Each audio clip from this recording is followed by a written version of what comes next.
सद्गुरु महाराज की जय। श्री सद्गुरु महाराज की जय।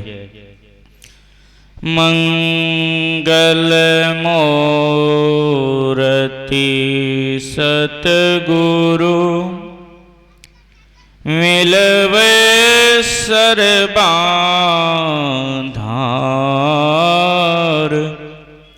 मंगलमय मंगल करनो विनबो बारंबार। धन्य धन्य सतगुरु सुखदा महिमा कहीं न जाए। जो कुछ कहूँ तुम्हारी कृपा मोते कछु न बसा। बोलिए प्रेम से श्री सद्गुरु महाराज की जय।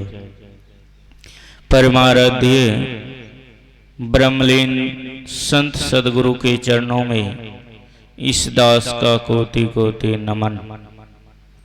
मंच पर विराजमान पूज्यपाद आचार्य स्वामी श्री पूर्ण चेतन जी महाराज के चरणों में कोटि सा नमन। स्वामी तारणी बाबा के चरणों में कोटि सा नमन। मंचासीन पूज्य गुरुजन, सत्संग में उपस्थित सज्जन वृंद, माताओं एवं बहनों, सबों को प्रणाम। अभी आप लोग श्री रामचरितमानस से पाठ श्रवण की, उनमें आप सब सुन रहे थे कर्म फल के विषय में। हम सबको कर्म किस तरह के करना चाहिए। कर्म करने के लिए परमात्मा ने हम सबको स्वतंत्र इस संसार में छोड़ दिए। जो जैसा कर्म करते हैं उनको उन्हीं के अनुसार फल भी भोगना पड़ता है। वह सभी कुछ देख रहे हैं, सभी कुछ लिख रहे हैं। वह सबको कर्म फल भोगना पड़ता है। जो भी शरीर संसार में आए सबों का कर्मों का फल भोगना ही पड़ा। कर्म फल से कोई नहीं बच पाया। पर कहते हैं तीन तरह से कर्म बनते हैं। मन से कर्म बनते हैं, वचन से कर्म बनते हैं, तन से कर्म बनते हैं। किसी को हम सब मन से भी किन्हीं का बुराई करते हैं तो समझ लीजिए कि आपका कर्म बन रहे हैं।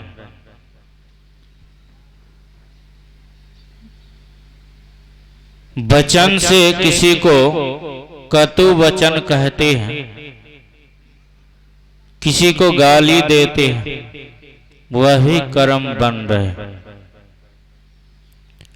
और तन से भी किसी को कष्ट पहुंचाते हैं, वो भी कर्म बनते। कहते हैं जब तक इस शरीर में रहते हैं तभी तक कर्म बनते। मनुष्य शरीर से ही कर्म बनते, चाहे जो भी कर्म हो, चाहे पाप कर्म हो, चाहे पुण्य कर्म हो, यह सब मनुष्य से ही बनते। और जितने भी 84 लाख जोनियां हैं उनमें जितने भी जीव हैं वह अगर आपको मार दिए, बैल आपको मार दिए, तो बैल को कर्म फल नहीं भोगना पड़ेगा। और बैल को आप मार दिए तो आपका कर्म बन गया, वह कर्म फल लग गया, आपको भोगना पड़ेगा। क्योंकि वह पहले से ही कर्म फल भोग रहे, वह अज्ञानता के वश आपको मार डाले, पर आप तो ज्ञानी हैं। उस परमात्मा ने हम सबको इस संसार में भेजे कर्म करने के लिए। कहते हैं दारू पीना भी कर्म ही है, दूध पीना भी कर्म ही है, और किसी प्रकार के नशा हम सब करते हैं वह भी कर्म ही है। पर कहते हैं सभी का गुण अलग अलग है। दूध का गुण अलग है, पानी का गुण अलग है, दारू की गुण अलग, सबका गुण अलग अलग है। कहते हैं कर्म को सोच समझकर हम सबको करना चाहिए। हम सब किस लिए कहते हैं? हम सब सभी कोई चाहते हैं सुख मिले, सभी का इच्छा बनी रहती है कि अब सुख मिलेगा। पर कहते हैं वह सुख कहाँ मिलेगा? कहते हैं सुख कहीं बाहर जाने से नहीं मिलने वाला, वह अंदर में चलने से वह सुख मिलेगा, बाहर में जाने से कहीं सुख मिलने वाला नहीं। इसलिए हम सबको कर्म सोच समझ कर करना चाहिए। करे बुराई सुख चाहे, कैसे पाए कोई, और रोपे पेड़ बबूल के आम कहाँ ते होय। अगर कतीले बबूल के पेड़ लगाएंगे और इच्छा रहेगी कि उसमें आम फल जाए, कभी होगा? कभी बबूल के पेड़ में आम होने वाला है? कभी नहीं होने वाला है। उसी तरह कहते हैं अगर पाप कर्म करेंगे तो उसका फल आपको अलग मिलेगा, और पुण्य कर्म जो करेंगे उनका फल अलग मिलेंगे। दोनों बंधन ही है। पुण्य कर्म भी बंधन है और पाप कर्म भी बंधन ही।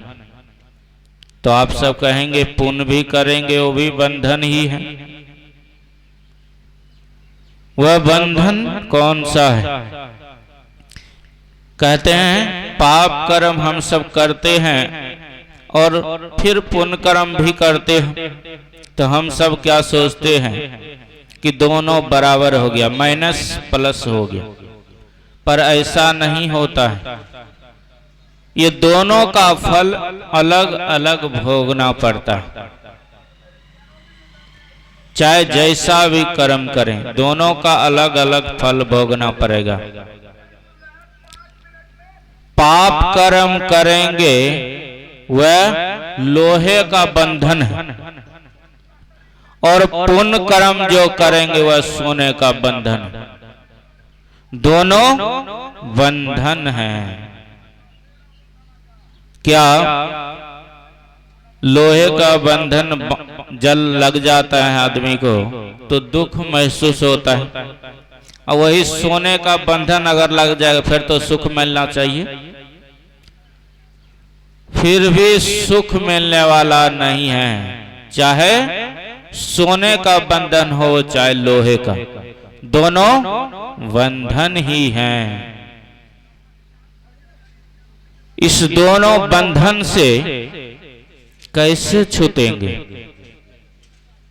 यह जो कर्म हम सब के बन गया है, इससे कैसे बचेंगे? सबों को भोगना पड़ा, तो इससे बचेंगे कैसे? इनसे बचने का भी उपाय है। भगवान बुद्ध के एक शिष्य हो गए मुद्गल्यान। वह भगवान बुद्ध के सेवक थे।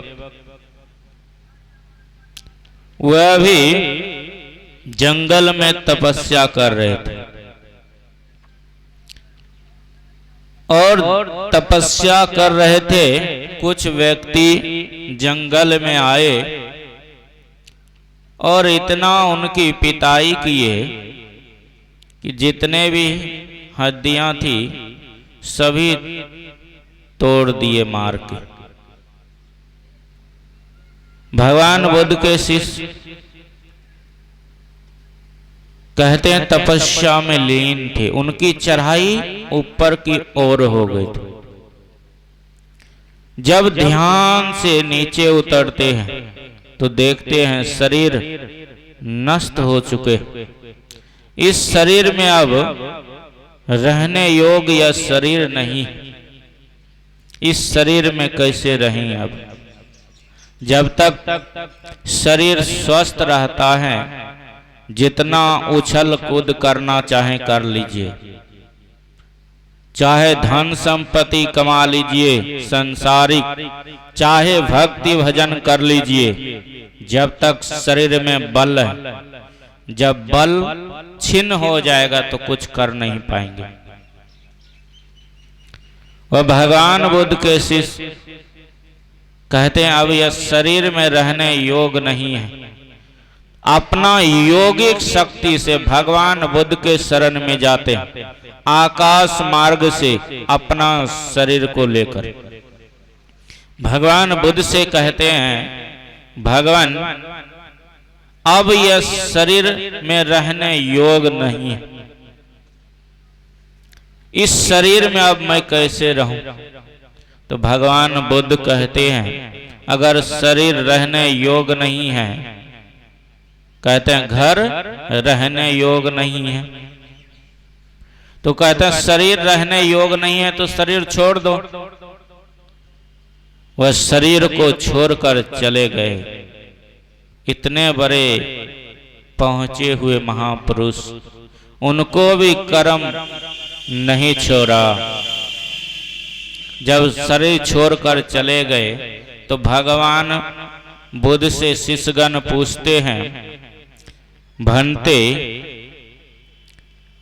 यह इतने बड़े पहुंचे हुए महापुरुष अपनी योगिक शक्ति से अपना शरीर को यहां तक लेकर आ गए, इनको भी कर्म फल भोगना पड़ा। इनको कौन सा कर्म बना हुआ था? इनको भी नहीं छोड़ा। भगवान बुद्ध कहते हैं इनका भी कर्म बना हुआ था। कौन सा कर्म? ये अपनी बूढ़े माता पिता को जंगल में पहुंचा दिए थे और उस माता पिता को शेर सियार ने मिलकर नोच नोच कर खा लिए थे। वही कर्म इनका पीछा करता हुआ आया, आज इनको भी भोगना पड़ा। इनको भी भोगना पड़ा। इसलिए कर्म सोच समझ कर कीजिए। कहते हैं कर्म फल से बचना चाहते हैं तो गुरु महाराज के वाणी में है, यही मानुष देह समैया में करो परमेश्वर से प्यार, कर्म धर्म को जला खाक कर देंगे तुमको तार। एक ही उपाय है कि जुक्ति जानकर भजन कीजिए। जब तक इस 9 द्वार के अंदर रहेंगे तब तक कर्म बनता ही रहते हैं। कहते हैं 10वां द्वार में प्रवेश कर जाइए तो कहते हैं कर्म फल से आप ऊपर उठ जाएंगे। इसलिए कहते हैं कर्म को सोच समझ कर कीजिए, तब कल्याण होने वाला है। ऐसे नहीं आप विशेषकर पूज्य बाबा से सुनेंगे। श्री सद्गुरु महाराज की जय।